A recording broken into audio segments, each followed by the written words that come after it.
Welcome to Timbo Talks. I'm Timbo. Also, welcome to a brand new year. 2025 is only a few hours old. New year, people think of resolutions, they think about what they want to do differently, change something they're not happy with, improve an aspect of their life, engage in what the kids call a glow up. Always wanted to use that term, but I never really understood what it meant until I looked it up. Glow up. It's a term from hip hop culture. Chicago rapper Chief Keef coined the term in his 2013 song Gotta Glow Up One Day. It has since become popular in mainstream culture, particularly on social media.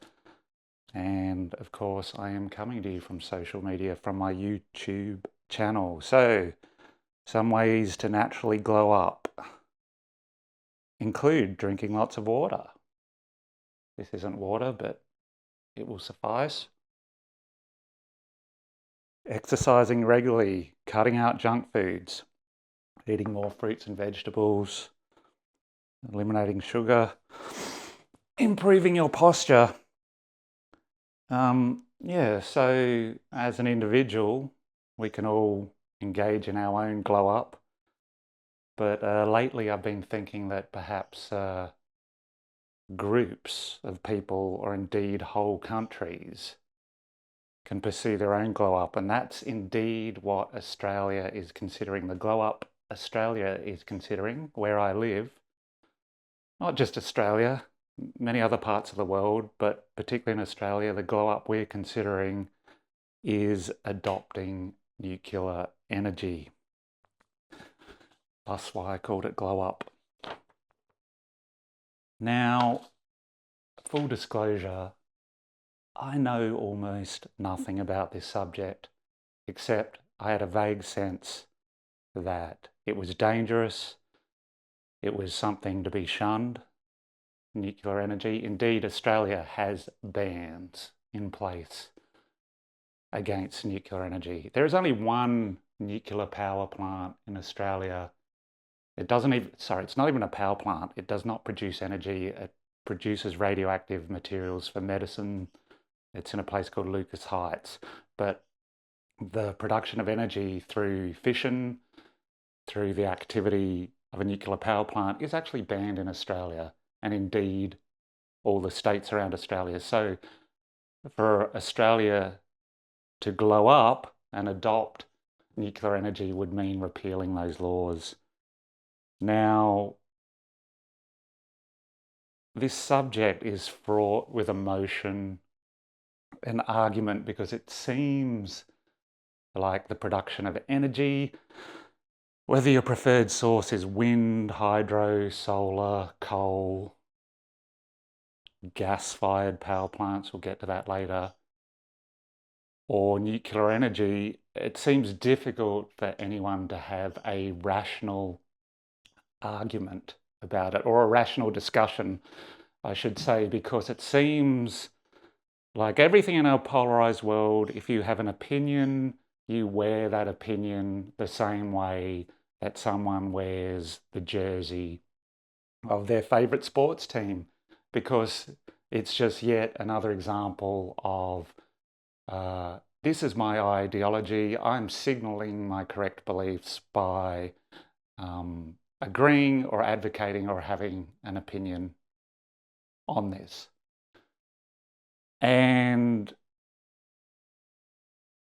that's the case in Australia. We have a two-party political system, like a lot of other Western democracies, reaching their twilight. And the current party in Australia, the Labor Party, the red team, that's indeed the colour of their logo, they want to pursue an energy policy that relies on renewables, which is wind, solar, some hydro, whereas the opposition party, who were in power not that long ago, the Liberals, the Blue Team, their leader, Peter Dutton, has just promised that if they return to power in the next election, which will possibly be this year, 2025, they have committed to build 7 nuclear power plants around the country. My understanding is those power plants will be on the site of coal-fired power stations, many of them that are actually sunsetting or reaching the end of their life. Now, what has made me suspicious about this proposal is the timing, because the thing with a two-party system is they present the idea of being in opposition to each other, but they're not really. In order to harvest energy or interest for their policies and what they want to talk about, they have to always engage in an eternal culture war. Now, energy shouldn't be part of a culture war. It should be a rational discussion. But because nuclear is such a polarizing topic and its advocates are so passionate about it and its detractors are so passionate about it, it creates a lot of noise, a lot of interest, and it becomes something to talk about leading up to the election. But the thing is, in a two-party system, it's really the illusion of opposing each other, because they're pretty much aligned on all the things that matter to them, whether they're on the blue team or the red team. Oh, before I talk about the blue team and the red team, anybody viewing this from the US, this would be a bit confusing, because the blue team in Australia, the Liberal Party, well, liberalism, that word liberal in the US is associated with like progressive beliefs and policies, and blue is also the colour of the Democratic Party in the US.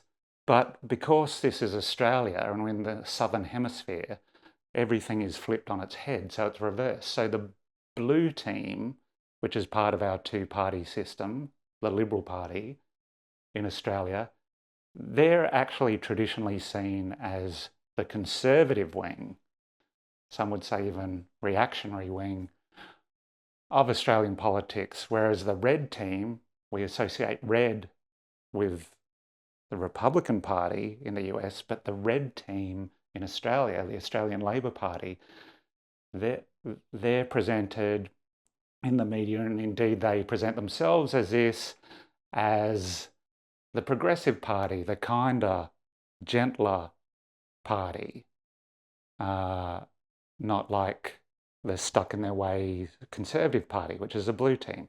So anyway, I'm splitting hairs. I'm simply drawing attention to the narrative, but if you've been on this earth long enough and followed politics and the news for long enough, you will see that very little changes, and that the two parties in a Western democracy, while they seem to be opposed to each other, they are actually united on the things that matter to them, which is increasing government spending, making government bigger, increasing bureaucracy, voting to increase their salaries, their remuneration each year as sitting members of Parliament, and centralising as much as they can.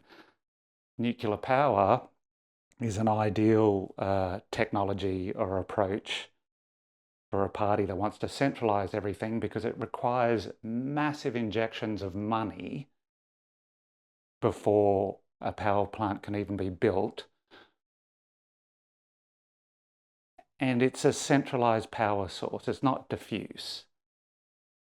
So politically, nuclear power is very appealing because it just makes government bigger. But back to the two-party system, I really didn't want this episode to be about politics, but I have to frame the discussion about nuclear power with politics because it's all coming through politics. A two-party system really, I know there are some people that scoff at this and they think what I'm about to say is backwards and childish and irresponsible. But at this late stage of Western democracies, I think this is fair to say this. A two-party system has evolved to be a two-party system because there is no danger of the populace or free-thinking people to influence it. It's just all about maintaining the status quo. So I liken the two-party system, particularly the colours red and blue in Australia, to cola. So blue, Liberal Party, Pepsi. You might like Pepsi. Good on you. Red, the Australian Labor Party, Coca-Cola. You might prefer Coca-Cola because it's the real thing. It's not Pepsi. Fine, but can you appreciate how narrow your worldview is now because your preferences are for just different brands of cola? Like, strip away the colour and the branding, it's coloured, carbonated sugar water. Often nice to have in a tall glass filled with ice on a hot day, but you drink it every day and you'll get diabetes or worse. So this proposal, let's go through the proposal. Australia contemplating its own glow up. There's a reason to, before I circle back to politics. Australia's power stations are coal-fired. Australia is a country rich in natural resources, particularly coal, but a lot of those power stations are reaching the end of their life, and coal has fallen out of favour because of the arguments about climate change and the concern that the burning of fossil fuels is contributing to that. This video is not going to be about that. We have a lot of coal in the ground in Australia. It's just become politically difficult to promote the use of it. Some would argue that the proposal to build 7 nuclear power stations around the country is a bait and switch by the opposition because really they'll just want to keep the coal industry going because it's unlikely these nuclear power stations will get built, but people think they're doing something.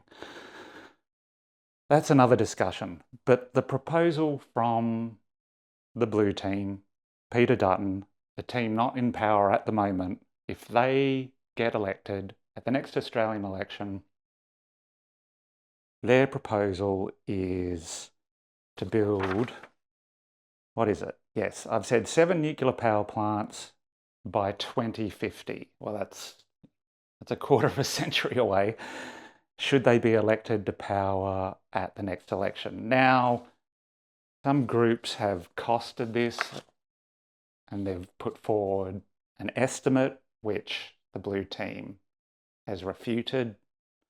They said it was like $30 billion overestimated. But anyway, it's a lot of money. So the estimate on the high side is that's $387 billion.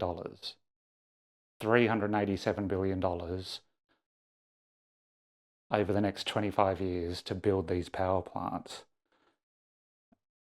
Now, as I said, the blue team argued against that estimate and said it was too high, but then their revised estimate still sounded pretty high to me. It was like 330 something billion dollars. Now that's a lot of money, but this is also an opportunity to highlight the hypocrisy of the good side, the red team, because while they have put forward a lot of their arguments are rational about why this is too much money, obviously, and Australia doesn't need it because we have heaps of sun for solar. They won't say we've got heaps of coal, or they won't say we've got heaps of gas because, it's politically difficult to talk about those resources that we're richest in. They make hay of the argument that this is an obscene amount of government spending. But as I said earlier, in a two-party political system, both sides love spending billions of dollars of the public's money. So on the one hand, the Labor government, they're criticising the opposition, the Liberal government, for proposing to spend over 380, let's say it's between 340 to 390 billion dollars over the next 25 years to build 7 nuclear power plants. What everyone has forgotten, and their friends in the media are hesitant to bring up, is the Labor government, while they're not proposing to build nuclear power plants, they have actually committed to spend, what is it? It's $368 billion, so almost the same amount as the money proposed for 7 nuclear power plants. They've proposed to spend $368 billion, are you ready for this? Not for energy generation, to purchase between 8 and 13 nuclear submarines from the US and the UK. So they pretend that they're ideologically cleaner than the blue team. The red team pretends that because, they're not being as irresponsible to propose $387 billion for 7 nuclear power plants, but they've already committed almost $370 billion over the next, maybe it's the same period of time, let's say over the next 25 years, to obtain between 8 and 13 nuclear submarines. So the kind of gentler wing of the two-party system has committed almost the same amount of money to purchase underwater death machines, nuclear-powered underwater death machines. I doubt they will arrive in time, but that is a subject for another podcast. It's between 8 and 13 because a number of them have to be designed and built, but as a stopgap measure, we would buy 2 second-hand submarines from the US, and then we would train the crew while the others are being built, and then there could be an option to buy a couple more. That's why it's a range between 8 and 13. So yeah, we're not as stupid or irresponsible to spend $387 billion on 7 nuclear power plants, but we're committing almost $370 billion for nuclear-powered underwater death machines, which is another example of a law will have to be repealed for Australia to take delivery of those because, we have laws against nuclear-powered vessels. So all that is window dressing or setting the table for the fact that the party opposed to the building of the 7 nuclear power plants, Labor, their hands aren't clean either because of what we're doing with the submarines. I mean, rationally, I would argue if you were going to spend that amount of money, spend it on something that could actually improve the power grid and generate energy. But, it's a false choice because if the blue team are in power, the submarines are still being ordered and paid for. So this is like we're now approaching like $760 billion under the blue team because of their proposal for the 7 nuclear power plants. Anyway, so why even talk about nuclear power now? It almost seems like something from a previous age. After the atomic bomb was created, obviously it had a dual use, nuclear fission for a terrible use, weapons, but also for fission to generate energy as well. That's why it was very appealing, because you can actually obtain an enormous amount of energy from a small footprint. So the material that feeds a nuclear power station is very energy dense. So a nuclear power plant, its footprint compared to a wind farm with all those rotating windmill blades, or a giant solar farm, the footprint of the nuclear power station is much smaller. It's more contained and it's generating more energy from a smaller footprint. It's a higher density of energy relevant to its footprint. So, I mean, the numbers are inarguable. A 20-gram pellet of uranium. Imagine measuring 20 grams of something in your the scales in your kitchen when you're preparing a recipe, like 20 grams of butter.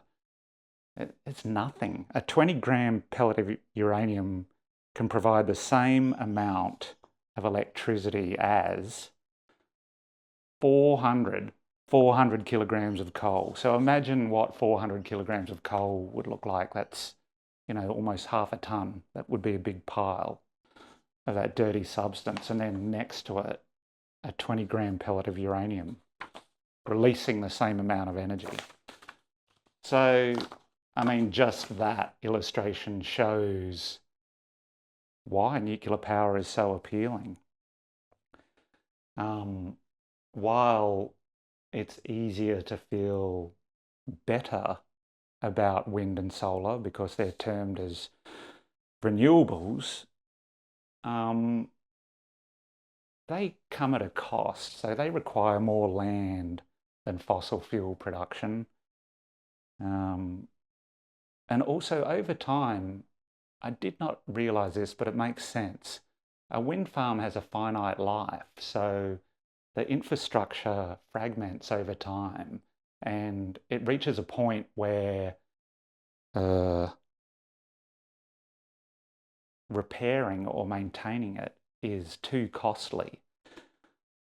So there's that. I'll just check the camera.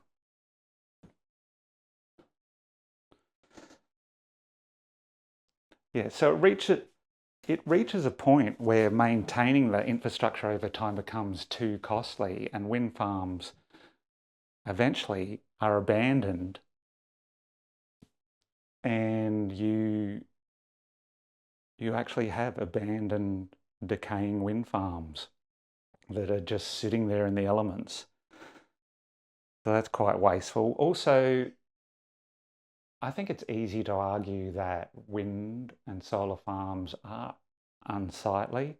I'm not saying a nuclear power plant looks beautiful, but because the footprint is so much larger for a wind or solar farm, it spoils the landscape. Also, this is awful, but the amount of wildlife,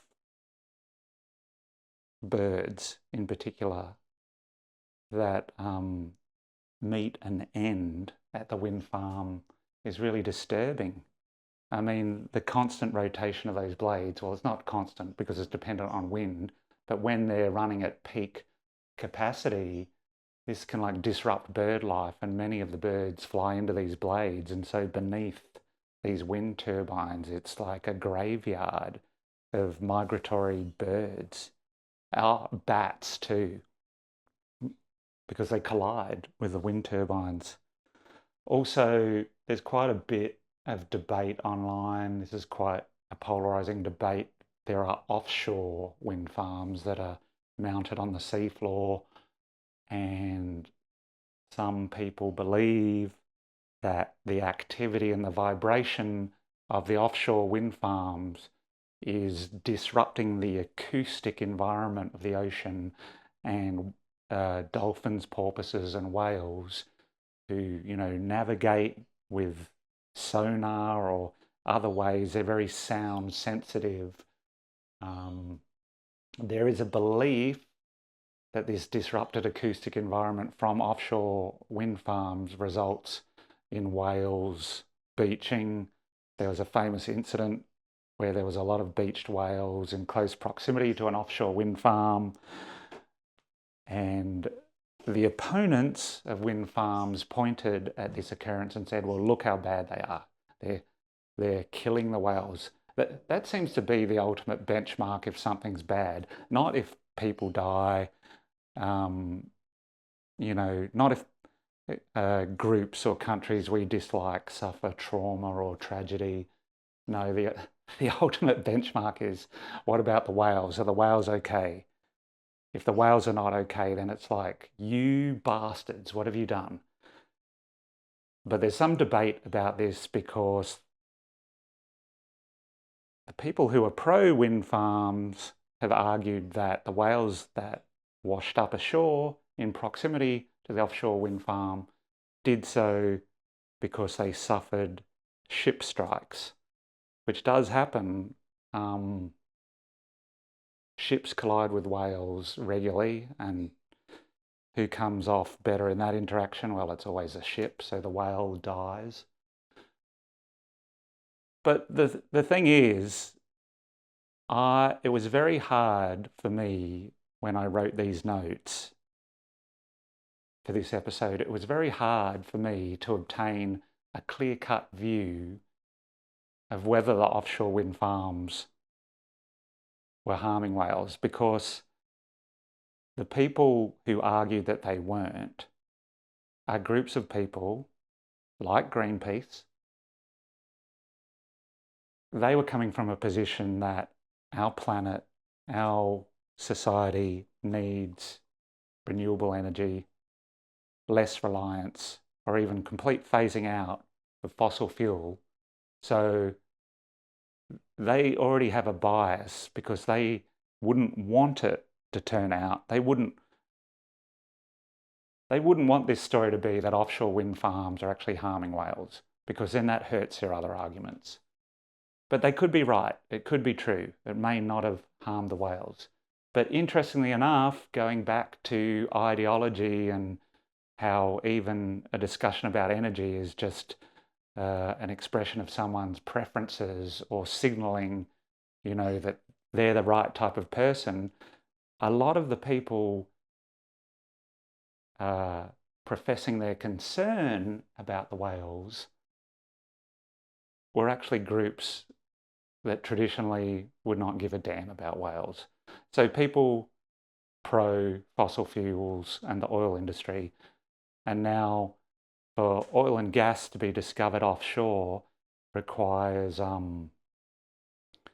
mapping the sea floor, and to map the sea floor requires enormous bursts of sound, and the sound, when it bounces back to the ship or the vessel mapping it to, form a picture of what's happening not only on the sea floor but below it, that intense acoustic activity, that has been proven to disrupt cetaceans, whales, porpoises, dolphins, goodness knows what else. And so just a regular part of oil and gas exploration is actually detrimental, if not fatal, to whales. So the people shaking their fist at wind farms, it's interesting because suddenly they have discovered their love of whales. not because they think whales are lovable. I myself think whales are very lovable. But it's just interesting that people that normally would not give a damn about whales suddenly give a damn about them because they can see that as a point of division with renewables and the wind farm. So very hard for me to get a clear picture on what is going on there. But yes, acoustic exploration for oil and gas does harm whales and dolphins. Does the vibration from offshore wind farms do the same? Maybe. Back to nuclear power. After World War II, when it was discovered that nuclear fission can not only like destroy large areas, it can also power large areas, nuclear power plants became quite popular for a while. And so a lot of them were built. I think there's over 450 around the world, which sounds like a lot, but it's really not that much when you look at other sources of energy. But it fell out of favour for a variety of reasons. I mean, we have the big incidents that cast a shadow on it. Chernobyl, which is in Ukraine, 3 Mile Island in the US. What's the other one? Oh, Fukushima in Japan. They're the three big ones. There have been other incidents that aren't as popular. There was one in 1957 in the UK at a place called Windscales, which was a plant designed, I think at the time, it was just making material for nuclear weapons because the UK wanted their own nuclear weapons, and it suffered a meltdown as well. But it seemed like with some quick thinking and a helpful design. Anyway, I'm not going to get into Windscales. That was averted. But interestingly enough, that happened in 1957. As we speak, I'm pretty sure the plant is still being decommissioned, which brings us to another issue with nuclear energy. When a plant is no longer used, you can't just switch it off because there's nuclear material in there that has to be kept cool. And so it's not like just turning off a light switch and everyone goes home. It's a process. To decommission a nuclear power plant takes decades. That's why the one in the UK, there's still work going on with it. Another one that comes to mind is there's one in, I looked this up the other day. Yeah, there's one on a beach in Southern California, the San Onofre nuclear generating station. It was shut down in 2013. I'll post a photo of that. People on the beach with a station in the background. Hasn't been working since 2013, but there's an ongoing battle between the company that looks after it and the state government, the California government, as to what to do with the waste. You can't just walk away from it because it's filled with nuclear material. I'll get to that later. So while nuclear power makes a lot of sense, massive amount of energy density relevant to its small footprint, they are very costly to build and then equally costly to decommission. It's a complex process to build them. Thus why the Blue Team, the Liberal Party, is proposing 7 nuclear power stations, if they really mean what they say. There's some debate about that, as I said before, but let's take them on their word. That's a quarter of a century, 25 years to get them all up and running, and $387 billion. Nuclear power is only viable with like massive amounts of cash from the government. And when I say from the government, it's your cash because it's public funds, because you'll pay for it through higher energy or taxes or whatever, inflation. Thus why nuclear power is appealing to some governments, because it's highly centralized, It's a massive amount of government spending. But anyway, let's get to the real crux here. Why are people now considering nuclear power when it fell out of favour? Oh, if you see an odd cut on the YouTube version of this podcast, audio listeners, don't worry. But if you see a weird jump in the video, that's because my camera, which I'm using for the first time to film my podcast, just suffered a meltdown and it overheated. So I might periodically get up from the table and make sure that another Fukushima or 3 Mile Island does not occur at the other end of my living room. Anyway, what was I saying? Oh, yeah. So despite the bad publicity of nuclear energy and the massive amounts of government spending requiring for it to get off the ground, get working, why are people even talking about it? Well, there's a reason, and the energy from renewables is not what you refer to as constant base load, which makes sense because the wind doesn't blow all the time, the sun doesn't shine all the time. That's why people talk about batteries to supplement the solar farms and the wind farms, but it's not a constant base load, whereas nuclear power is a constant base load.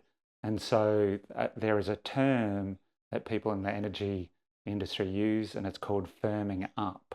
So for us to rely solely on wind and solar, we won't have a constant base load. We would need the power grid to be firmed up. There is more demand on the power grid. More people moving into some countries, people adopting electric vehicles, they need to be charged. But interestingly, I think the biggest thing that is sucking juice is now that generative AI has arrived. The data centers, which are essentially other people's computers, all these racks of computers in massive warehouses, they are all in the process of being upgraded to run the large language models and the calculations that make ChatGPT work. Now that's a simplification because generative AI will be used for other things, like, creating humorous pictures of kittens driving Formula One cars. I'm sure there's other practical applications, but nevertheless, all the tech companies have put everything on generative AI because they need their next source of growth. They're trying to convince everyone to buy new computers that use generative AI. They're trying to convince people to adopt new software tools that use generative AI. All this stuff does not run on your phone or your laptop. It runs in massive data centers that have all had to be upgraded to run these things called GPUs, which NVIDIA make, and they are so power hungry. So all the, interestingly, the tech companies promoted themselves as being mindful of sustainability and energy efficiency, but they've realized that all their claims now have to be reassessed because they're pushing so hard with generative AI, and the grid, not just Australia, many other countries, is not set up to service the power demand from all these AI data centers. Just checking if I'm melting down again. No, we're all good. So the companies who aren't, interestingly, private companies, when I say private companies, I'm talking about Microsoft, I'm talking about Amazon, I'm talking about Meta. Have I missed one? I'm sure I've missed one. Meta, Amazon, Microsoft. Yeah, there's probably another one. They know that their future growth depends on a constant baseload of power which doesn't exist. So the 3 Mile Island nuclear power plant in the US, which was due to be completely decommissioned, after the accident in the 70s, it went from 2 reactors down to 1 reactor. But even that 1 reactor was due to be shut down. Microsoft have stepped in, approached the energy company that manages 3 Mile Island and says, we will buy X amount of power from you if you keep the nuclear power station running. So the power company's sweet. We don't have to spend all that time and money to decommission it. We can get it running again, even employ people. I know who the other person was, Bill Gates. Bill Gates has bought land somewhere to build a new nuclear power plant. I'll get to that in a moment. Yes, so there's Microsoft, Amazon have purchased a data center that's right next to a nuclear power station. Not sure what Meta is doing, but they are doing something with nuclear power. And Bill Gates is now getting into nuclear power as well.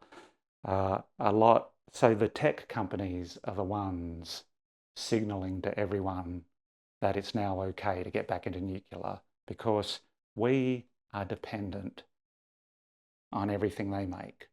And if we want to continue using their trinkets to the expense of our happiness and personal relationships, subject for another podcast, we need to get with the program too. But, this isn't now an ideological discussion. These tech companies are putting money into it because without nuclear power, they will not survive. They cannot run their empires. I'm sorry, they can't. If anyone tells you this, it's bullshit.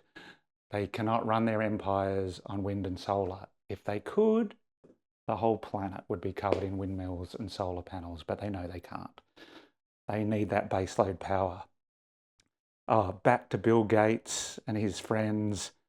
A lot of money is being put into things called SMRs, small modular reactors. So a nuclear power plant, while being smaller than a wind or solar farm, is still a large piece of infrastructure. A small modular reactor, which I think it's hypothetical at the moment, is much smaller, has a much smaller footprint, obviously would output less power, but the idea is you have enough of them, you just chain them all together. But even the cost of those are prohibitive at the moment, which brings us to why we've been using wind and solar all this time instead of just diving in to nuclear power generation. And that is because nuclear power cannot compete with wind and solar from a cost point of view. So this is the hurdle nuclear power has to get over. Yes, there's an enormous amount of energy density from a small footprint. But to use that to firm up the grid and achieve baseload power output, it's cost prohibitive. Thus why we have almost $390 billion being proposed, give or take $30 billion for these 7 power stations. So renewables in the short term, they're just cheaper. And so money talks. And now people are talking about batteries and hydro. So the energy industry or different players who aren't the tech companies will continue to invest in these other forms of energy generation because they're quite cost efficient compared to the enormous cost of building a nuclear power plant. But obviously those tech companies that have more money than God don't care about that. That's why they're going to go nuclear. But this does bring me to a point about Australia. Coal has become politically untenable I'm not going to make this a discussion about coal and CO2, but a lot of the coal-fired power stations in Australia are reaching their end of their life, or it's not going to be cost efficient to continue them because there's so much focus on renewables and the investment in renewables. But the power plants, nuclear included, it's the burning of material, or in the case of a nuclear power plant, the fission of material, that creates a mechanical action, the turning of a turbine. And the turning of a turbine is what generates electricity, just like the turning of a turbine in a windmill generates electricity. So a nuclear power plant, while, it seems quite amazing, it is amazing. I'm not selling it short. But you don't have glowing radioactive material and power is just coming out of it. That material is essentially heating water. That water turns to steam. That steam turns a turbine. So even something as flashy and as appealing and alluring as nuclear power, you're essentially boiling a kettle. So with our regular power stations, coal-fired power stations reaching the end of their life, if it's politically impossible to continue using coal or to build new coal power stations, coal of which Australia has plenty, let me remind you. You know what else? You know what else we have plenty of? We have plenty of gas, natural gas. Short-sightedly, we're exporting a lot of it, but that natural gas is like part of Australia's riches. There is such a thing as a gas-fired power station. So you could put coal aside, and gas, we have so much of it. It would be so much more cost-effective to build gas-fired power stations. Sure, you could still have your wind farms, the owls, birds, bats, and whales be damned, and your solar farms, but we could firm everything up with new power stations or retrofitted power stations powered by gas because we've got plenty of it. I just think it's telling that not many people in the public sphere are talking about that either. It's almost like we want you to choose the correct thing.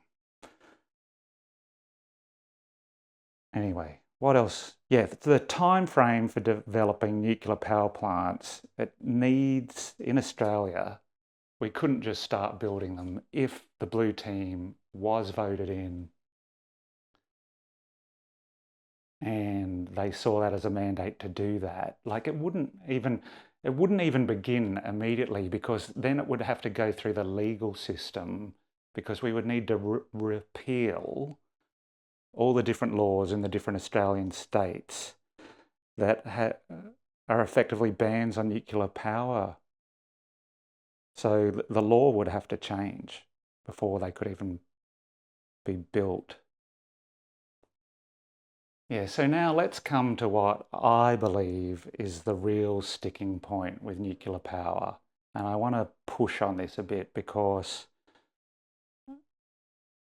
we're going to reach a point in this exploration where it's a point I don't see anyone talking about.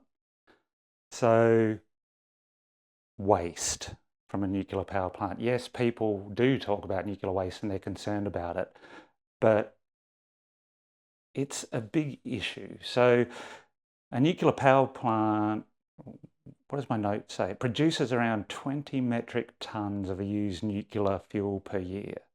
So 20 metric tons is not that much, but you multiply that over 450 power stations and it becomes a significant issue because that material, while it can no longer be used for generating power, it's highly radioactive. So You can't just put it in a landfill.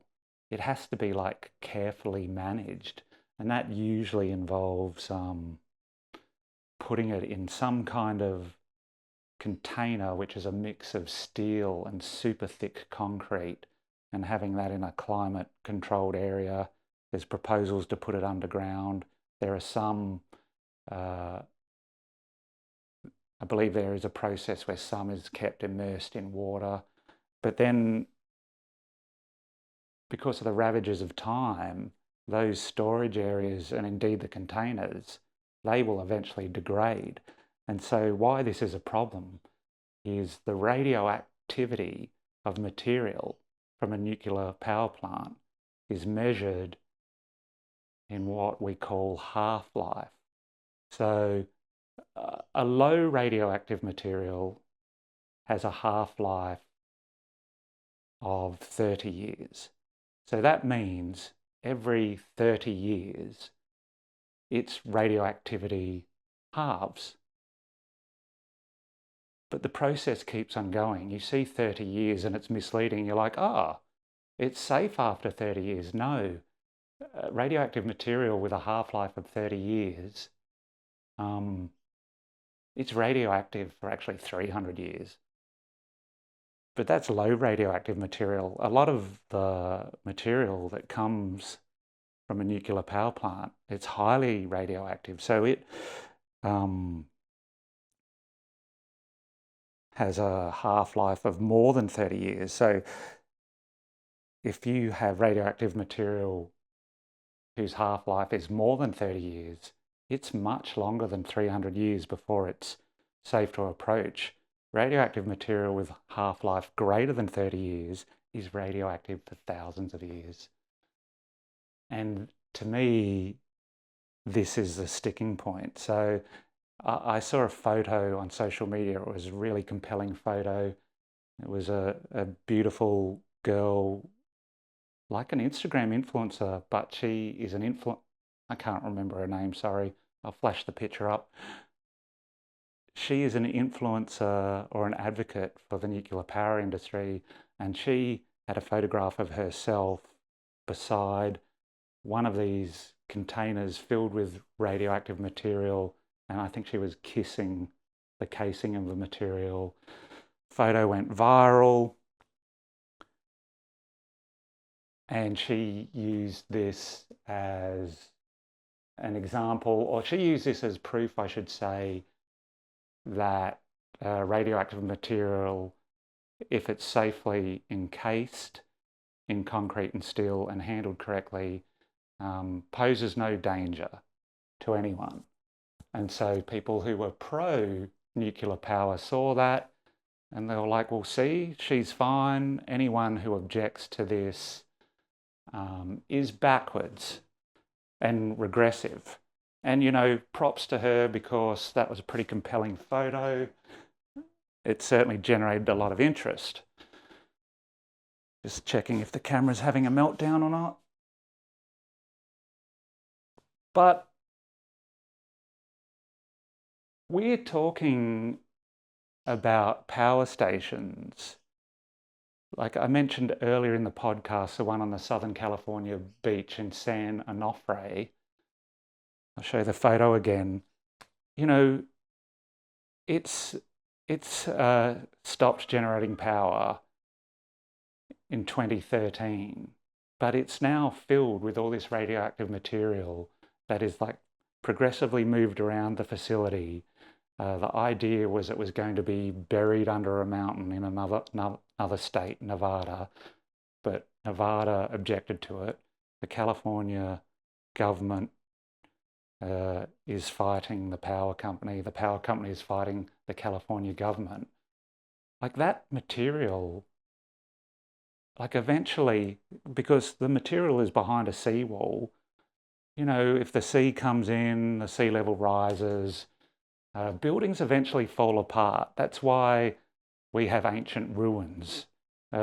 Ancient buildings do not look the same as they did 1,000 years ago. Like wind, weather and time eats away at it, as it will eat away at this abandoned power station, as it will eat away against these nuclear waste storage containers. And this is just one decommissioned plant.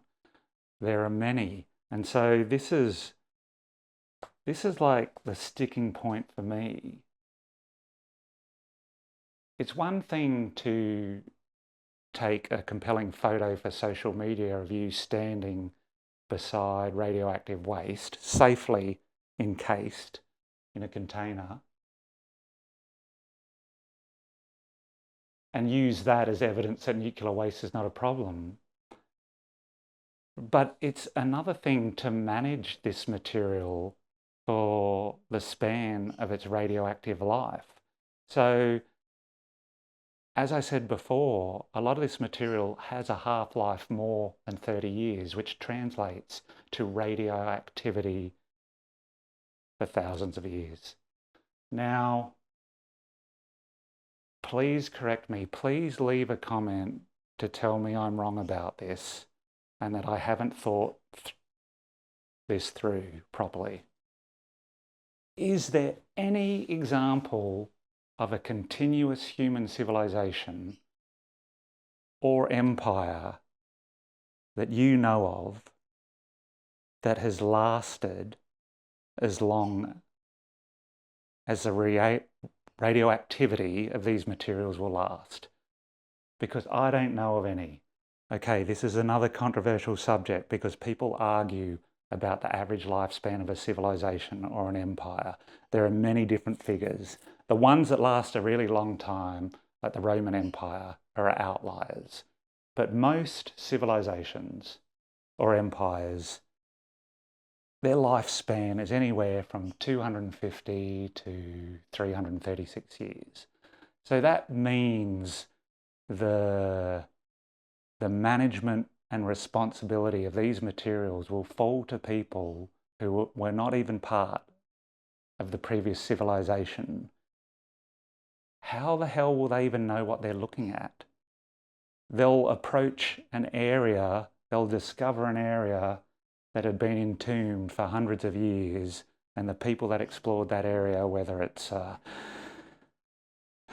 cave or the sand dunes or whatever, they'll approach an area and then they'll get sick and die. And then the people who didn't get sick and die will think, there's something wrong, but they won't know what's happening. And so basically, the proponents of nuclear energy, just like the proponents of wind, who don't want to acknowledge the death of wildlife or the spoiling of the scenery, the proponents of nuclear energy will try to convince you that nuclear waste isn't a problem, but it is a problem because we have no evidence of a continuous group of people who have their act together for the length of time it would require for the radioactivity of this material to expire. There's none. I can't think of any. So we're basically sending waste into the far future and not giving a damn about it. I did see one objection to this, but the objection I saw actually confirms my point. And the objection was, well, you're worried about the wrong form of waste. For instance, we have plastics, which have really only gained popularity in the 1950s, interestingly enough, about the same time as nuclear energy. But now we've adopted plastics, plastic everything, plastic bottles, plastic utensils, plastic food containers, plastic clothes, polyester clothes, plastic cars, plastic surgical implants. I'm sure there's something else I'm missing. But yeah, plastic is so pervasive now that the negative side of it now has caught up to us, and that's microplastics, because plastic never breaks down. It only breaks up. So even when you think it's completely disintegrated, it's actually become microplastics. That's pieces of plastic smaller than 5 mil. There's nanoplastics as well. I did make a video about that. But anyway, these plastics are so small that we're ingesting them. They're getting into our bloodstream. Studies indicate microplastics can cause oxidative damage, DNA damage, and changes in gene activity. Known risks for cancer development. And so the objection to the objection about nuclear waste is, well, why are we objecting to something that hasn't really become that big of a problem, whereas we have this enormous tragedy right under our noses, microplastics. Shouldn't we be more worried about microplastics? To that I would say, yes, I am worried about microplastics, deeply worried about microplastics. As I said before, I did make a video about it, but it's also an example of our short-sightedness. We're not equipped to deal with some of our choices, and we pass the ill effects of our choices onto people in the future. Plastics adopted widely in the 1950s like nuclear, but now the microplastic problem is the top of many people's awareness. It's polluted the airways, polluted the waterways, polluted our bloodstreams. Animals ingest it. It's probably lowered human fertility because microplastics disrupt human fertility. So the objection to the objection, yeah, what about microplastics? That just confirms my fear with the handling of nuclear waste. We did not foresee the bad outcome of adopting plastics everywhere. And so while we might be able to deal with this highly radioactive material in the short term, in the long term, our systems of government, our civilization probably won't be around to manage that. And so we're going to pass that off to future generations who may not even be aware of what they're encountering at the time, but it will still affect them badly as well because of the radioactive half-life. And if they even get an inkling that it has something to do with their ancestors, they'll curse us for our short-sightedness. So I understand the appeal of nuclear. I'm not ideologically opposed to it, but rationally, I just don't think we can deal with the side effects from it. We're not even dealing with the side effects from plastic, so why are we suddenly smart enough to deal with the side effects from nuclear? Anyway, will Australia, or indeed your country, have a nuclear glow-up? Time will tell.